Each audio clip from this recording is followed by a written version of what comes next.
a very dignified lady came in, and she said, I want a full cup of beet juice, 8 ounces. And I said, ma'am, may I cut it for you?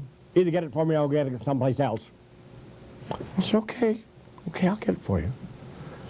And I got her some right fresh. I just made it up that morning. I got her 8 ounces of red beet juice. And I just hoped and prayed she would get out of the community market area and out away from my health store area before she let loose. But she didn't. And she left a string of red on up through the market and out to the street, and then it went on about 6 or 8 feet out into the street where she upped it. Well, please don't ever start with red beet juice in concentrate like that without having it cut until you get used to it. Just a warning, just a warning. Garlic is the same. Don't ever use it too straight too much. It's easier to cut. Let me give you how great garlic really is. After midnight, I got a call to go out on a double pneumonia case. And they gave me the instructions how to find the place. It was about 50-odd miles out. And it was 45 below zero. And I packed my bag and headed out. And when I got out there, I couldn't use the cold sheet treatment because the water was frozen up. But we found enough water in the tank back of the toilet that hadn't been frozen to give the boy an enema. We heated up enough to give him an enema and clean him out. He was about 18 months old, lying there with double pneumonia. Now, the physician had left the place and told them that he couldn't have gotten to the hospital. He'd have died before he got to the hospital. Furthermore, no hospital would come at that cold of night, that far anyhow. So he would come the next morning and sign the death certificate. And just be patient and the boy would succumb. Parents don't take it that lightly. They started calling around, and no doctors, when they found out that the doctor had never signed off, went into the case. Someone said, try Doc Christopher in Evanston, Wyoming. So they did, and we're not too bright. We said, how do we find the house? And we headed out there. Well, we gave the boy a massage, seeing we couldn't give him the cold sheet treatment. And we took garlic and made garlic paste.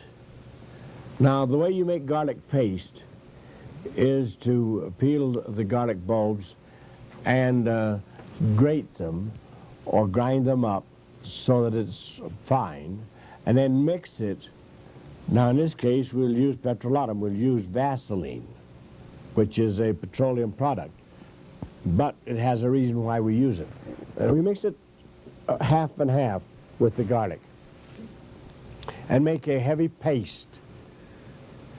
Now we take this paste, and in this case, we took the boy's feet and massaged them from the ankles down over the feet thoroughly with olive oil. Just as much olive oil as we could massage into the foot. Then we took the garlic paste, a ½ inch to 3/4 of an inch thick, put it onto gauze, and put it on the sole of the foot, right on the sole of the foot. Now, we never put it up on the sides of the foot, only on the sole. Remember, it's soul food. Now, I speak this genuinely because in the sole of the foot is every nerve in the human body ends off there. And from here, we can pull out congestion in the bronchi, in the lungs, in the whole area. And so we put the paste on each foot, put gauze around it, and put large cotton or wool, white socks on, hold it in place, and tucked the little guy in bed. Well, a few days later, we heard what had happened. The next morning, the doctor came back in to sign the death certificate, and the young boy was sitting up having a glass of grape juice for breakfast. Well, you know what? The demand was, what happened? Well, we got another doctor who took care of him and cleared him up. I want his name. I hadn't released my signature, and I'm going to sue. And this gentleman said, will you kindly get out of this house immediately? He said, I won't only refuse to give you his name, but it's none of your business. He said, your release would have been signing the death certificate. And he said, we're happy to have the boy alive. Well, that was, they thanked me over the phone, which was quite a few miles, 50 miles off. But you know, the best thank you was over 25 years later when the boy came up to the podium and said, I'm the boy that you came out in the middle of the night, 50 miles, and saved my life by telling us what to use. And I enjoy living, so thank you. Well, you know, it kind of pays off. It paid off a lot more than the $5 I got from a house call. They paid me $2 extra because it was over 50 miles. Can you use this too for severe cold? Severe colds? When you have congestion? Yes, this can be used for congestion and colds and many things. In fact, this little toad's feet were only about so big, you know, 18 months old.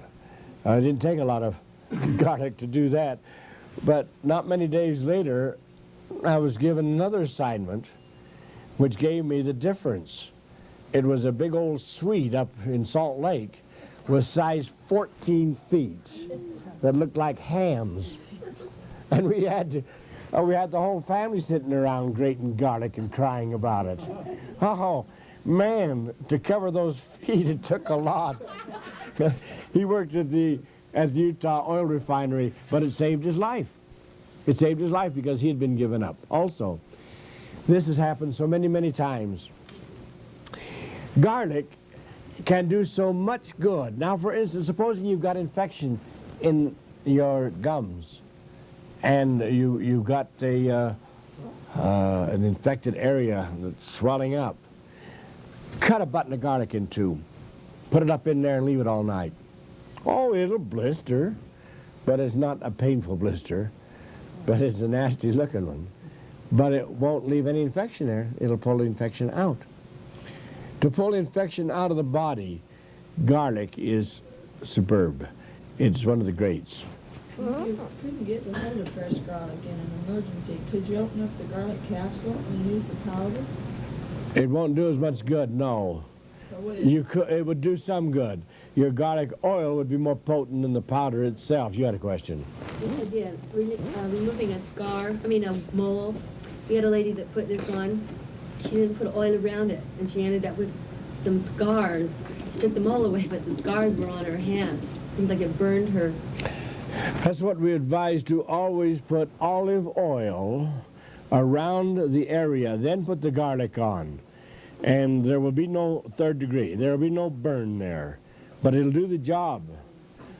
For moles, warts, of course, sometimes we tell a little wart to go sit in the corner or we'll paddle him, but I don't mean that kind of a wart. The wart on the hand or someplace else. Put a button of garlic on it. Cut that garlic in two. It'll take off brown spots on the hands. It'll do a lot of things. Of course, this is working on the effect again when you come to the brown spots on the hands, because that means you got a liver condition. Let's go inside and clean up that liver condition. Yes. Doesn't that have to do with old age, or is that just liver? I'm 70. Huh? Not bad, huh? All right. There's no brown there, and I'll tell you why. because I've taken good care of the liver. I don't know if you'd agree with this or not, but my dad always said, he's in the 80s now, that he saved his life. He had double pneumonia. He was about 5 years old, and a doctor came. And in those days, they didn't have much, I guess, of drugs, and they put cottage cheese on the bottom of his feet, and he said that's the way he was saved. And then they tied it up, and the cottage cheese just got all dried out, and his pneumonia was gone. So. Yes, this has been done. She tells about using cottage cheese on the bottom of the feet. It isn't quite as potent, it isn't quite as effective, but it does. Garlic, I'm sure, in those days. No. Well, I'll tell you, they even use bread and milk poultices on the bottom of the feet. When we had a problem, my mother would have us chew the crust of the bread, and then we put it on, and it was gone in the morning. I remember that. Yeah, these old-fashioned remedies, you know, they're still good. What about the large, big brown moles right across the back in the area there? What is that, a sign of the liver? That's generally a liver showing. Yes. Does the garlic paste keep when you make it up and keep it, or do you have to Yes, it keeps, if you keep it sealed. seal them? Keep it sealed, If you have any problems at all, put a little vegetable glycerin with it.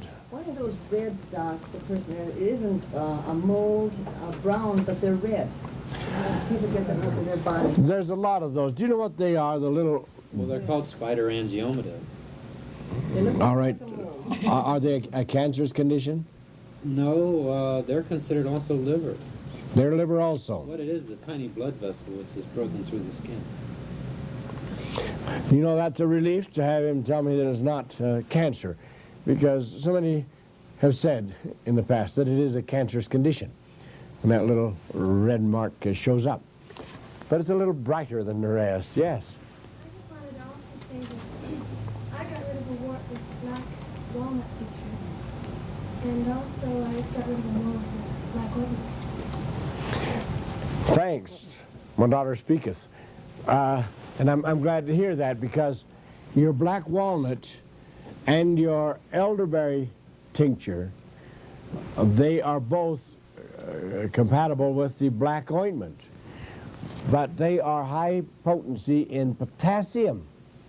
And here is the key. Now, the wart, the mole, the tumor, the cyst, they are potassium deficiency. And whenever we've got these conditions in the human body or on the human body, we've got to step up our potassium intake. If we want to take potassium tea, fine, we would still recommend putting 6 to 10 drops with each cup of either black walnut tincture, which is an antifungus and high potassium, or elderberry tincture, which is extremely high potassium. Step up your potassium tea with this additional potassium. We have seen tumors and cysts absolutely disappear with this program. With tumors and cysts in the vaginal area, that using the vaginal bolus will bring these out, and we have seen them. Our patients have brought them to us from the size of a pea to the size of a grapefruit. Why? Because this also is high potassium, your vaginal bolus, and it goes in there, and when there is ample potassium, your cyst or your tumor will decide it's not a good place to stay, it's too healthy an area to live in, and it will just break away and leave the body. And we have seen this so many hundreds of times. And so it works with the moles and with the tumors and things on the outside of the body. Astringent, yes. One question on the tinctures Yes. for the tumors and warts. How often is it applied, and do you also take it internally? The tinctures, to give us more potassium, and the B&B tincture is one of the greats for the warts and moles. You apply it a number of times during the day. At night, soak a pad with it and put over the area, and take 6 to 10 drops for an adult dose 3 times a day in a bit of water, and this gives remarkable results. Two questions. What about a person whose face is completely covered with moles, and you know, it will be a little bit difficult to individually do each one? And also, what about calluses on the feet? All right, now with the moles, when we have a numerous amount of moles, warts, let's start inside the body and let's build a potassium drink. If with your potassium drinks you will take peelings from the potato. Now, it used to be that we peeled the potato very, very thin, and we threw the potato away, and we saved what was left. We have found out that most of the value is within 3/8 of an inch of the outside, which we've been throwing away. So we peel the potato thick now, and save the potato peelings and throw the inside away. You know, that's ecology. Instead of throwing the outside away, we throw the inside away. And with the potato peelings that are clean, of course, we put them into a double boiler and simmer them at a low heat. But we add in there also leaves of numerous plants, like marshmallow, comfrey, turnip tops, beet tops, a few carrot tops. We add all of these, and after it is simmered a while, we drop in a small handful of black pepper corns, the whole corn. We put in some garlic, lots of fresh garlic that has been peeled and cut up. We also put in, toward the finish, a bit of olive oil. It's just excellent to go in with the formula. And when this has finished simmering, then we, oh, by the way, never leave celery and celery leaves out. This is tasty. When we have finished simmering this for, 6-8 hours, strain it, and you have a broth there that can be used as a midday meal, can be used as a cocktail. It can be used in so many, many ways, but it is high potency. It is terrific, and it is loaded with potassium. But if you want to speed up for all these warts and moles and things of this type, tumors and cysts, step each cup up that you drink with 6 to 10 drops of black walnut tincture or elderberry tincture. Now, your black walnut is an antifungus, and you have a superiority there for moles and things of this type. 6 to 10 drops, yes. 6 to 10 drops 3 times or more a day. It's non-toxic, it's non-poisonous, and it's not habit-forming. So if you take a little bit more, it might make you a little nauseated if you get too much, but you'll have to regulate that. But the more potassium you get into your body, the less tumors, the less cysts, the less warts, the less problems. This whole program is so simple. Before we leave the altars, I want to share an experience.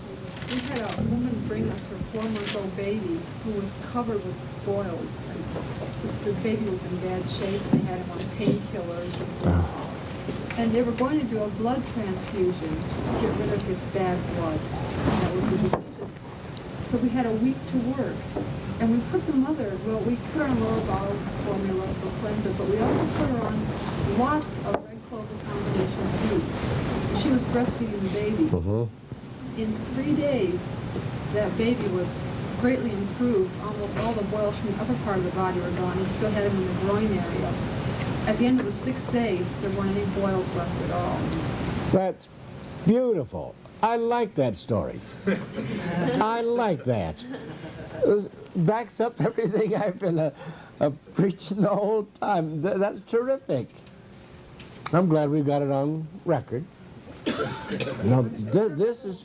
That little boy is glad too. He didn't have blood transfusions. Oh. Yes. We won't go into that subject right now. Let's... Yes. But you mentioned about freckles. Oh, freckles. I think there's nothing cuter than a little girl or little boy with lots of freckles. These types of freckles, I don't know much about them, really. But with older people, we generally find that the types of freckles that some of them get are liver freckles. And so the first place we clean up is the liver and use the red clover combination to clean up the bloodstream. And then if the freckles stay around, she's got to love them. And when you find out the other answer, let me know. Okay, I'm wide open, yes. Are freckles normal in a child? Freckles are normal with some children, I know, because it seems to stay with them and they seem to be healthy. In fact, I've known some of my healthiest friends were covered with freckles. So there's a lot to be studied here. You know, after 40 years, I haven't scratched the surface. I haven't even got a good start. But I sure love it. I enjoy it, I'll tell you that, and I'm perfectly honest. I'm still in this stupid class because we have got a long ways to go. You know, when you stop and think of Bach, who is going to the cause, back of the cause, back of the cause. When you stop and think of many things that we don't have time to even think about sometimes, that we are going to get into one of these days as we become more and more advanced. Yes, it's beautiful. Our classes here, we might as well be perfectly frank about it. When you are prepared, we hope to have, before too awfully long, our areas ready for you to work in. And they're already being chosen. And when finance gets ready, you'll have a place to set in where you can watch the people come in litters, in chairs, carried in, that will dance out. And I'm not being facetious. This is coming. And we are preparing as gradually as we go. So it's a lot to look forward to. It's a great life. We're on astringents.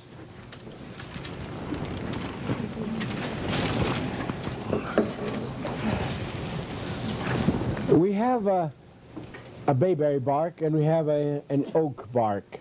These are both astringents. And they work quite similarly, except the bayberry bark is not quite as potent as the oak bark. This program that we're on right now kind of blasts a theory that has been used for many years. It's in your dictionaries that an herb is the yearly growth, the soft part of a plant, and that's an herb. Well, we as true herbalists know that the oak tree, which is 1,500 or 2,000 years old, the walnut tree, the elm tree, we know that the ginseng, which should never be gathered before its 7th year, we know that the golden seal, we know that all of these, they are classified as patriarchal herbs, and they are the superior herbs. They're the ones that over a period of time, instead of seasonally each year, have gathered in a small amount of minerals and vitamin A's, they have over a long period of time gathered in multiple numbers, and they are stocked in for use for years to come. And so the true herbalist understands thoroughly that the bark of the tree, that the root, that many things is an herb, and it isn't just the soft, succulent type of new growth. So I want this understood. You are learning under the herbalists who are of the old school. Oak bark is one of the, now I'll use this, the bayberry can be used almost line on line with the oak bark. Sometimes it's not quite as potent, so I'll go ahead and we'll talk about oak bark. Now this can be your white oak, it can be your red, it can be the black oak, it can be your scrub oak. It can cover many, many types of oak, but it is always the inner bark. And the inner bark is what we use here with the high potency. And the inner bark is the area of the herb that has held the power and potency of minerals and vitamins that have been stored up. The inner bark was used by Indians hundreds and hundreds of years ago when they had tooth problems. They would take the inner bark of the oak and peel it thin, and they would put it up between the lips and the gums, upper and lower, and those lips and gums would hold the oak bark in, and the teeth would firm up again, and the gums would stop bleeding.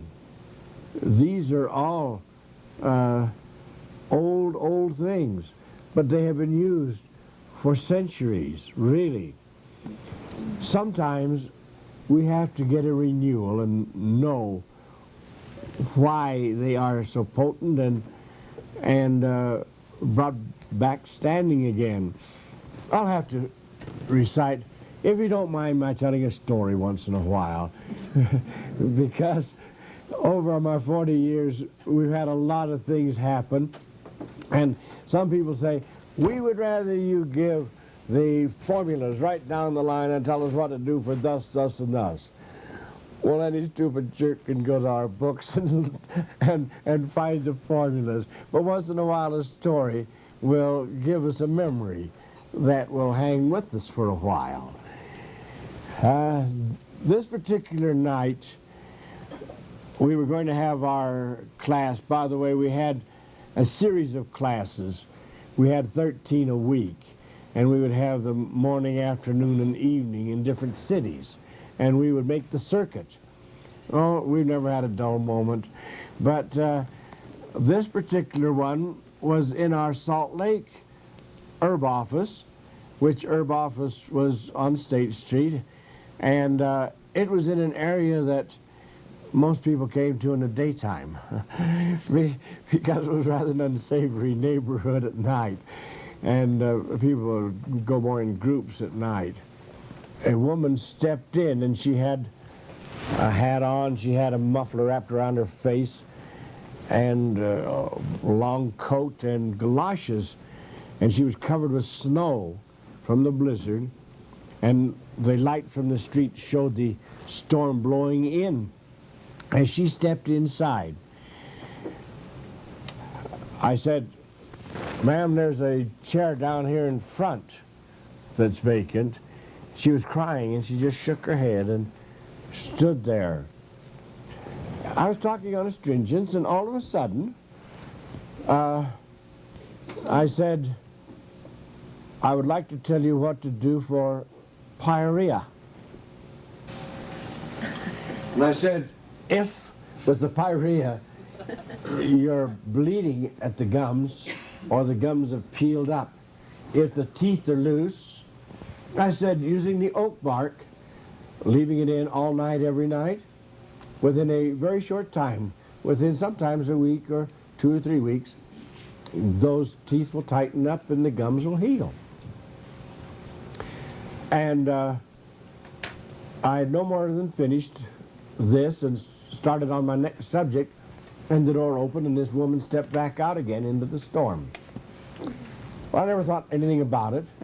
I let it go, and so I finished this class, and 2 weeks later, we had a class each week there, and 2 weeks later, the storms had abated, and it was a pretty decent night, and we had a packed house, and there was a new woman sitting down close to the front here. And I got up to the podium. I used to always stand to do my lectures, 2 hours, 3 hours, 4 hours. I don't anymore. I sit. I'm lazy. And a woman raised her hand and said, "Could I say something, please?" And I said, "Why, yes." She said, a short time ago, weeks back, I started to notice that my gums were bleeding, and the gums were peeling up, and then my teeth started to get loose. She was in her middle 30s. She had 32 perfect teeth. She didn't have one filling in all of her teeth, but every one of them started to loosen. One of the worst cases of pyorrhea I've ever heard of. Well, she went to her local doctor. They lived in a town hundreds of miles